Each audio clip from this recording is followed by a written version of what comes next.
ওম নমঃ শিবায়। বন্ধুরা দেখো, আমার শিব পুজো দেওয়া হয়ে গেছে।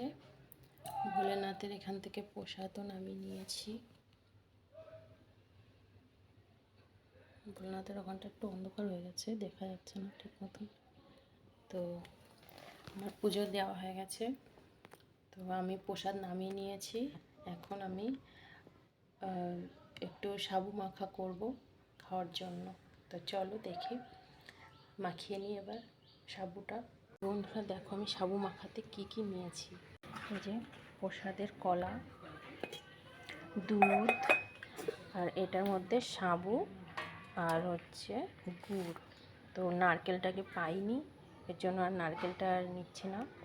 তো আমার দুধটা ছাঁকা আছে, এই যে গুড় দিয়ে দিয়েছি তার সাথে। এবার কলাটাকে ছুলে ছুলে নিয়ে নেব।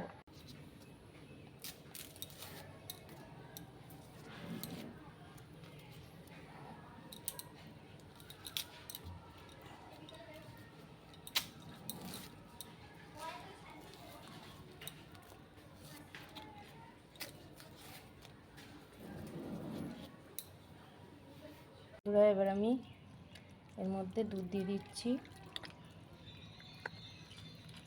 নারকেলটা পাইনি, এর জন্য নারকেলটা আর দেবো না।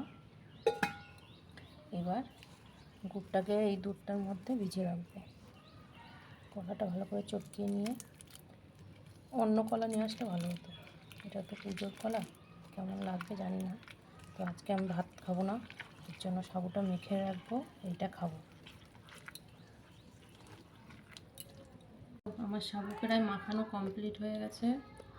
কলা, গুড়, দুধ দিয়ে, নারকেল পাইনি বলে এইভাবেই বানিয়েছি। এখন এটাই খাবো। খেয়ে দেখি কেমন হয়েছে ভগবানের প্রসাদ।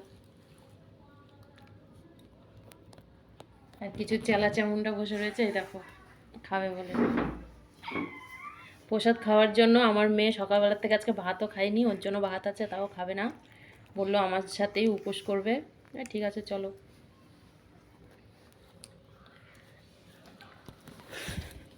আমার সাবু মাখা হয়ে গেছে, ওদের দিয়ে দিয়েছি, ওরা এখন খাচ্ছে, বললো ভালো মিষ্টি হয়েছে। এবার আমিও খেয়ে দেখবো, এতটা খাবো না, আর অল্প একটু রেখে দেবো, পরে খেয়ে নেবো। টাটা।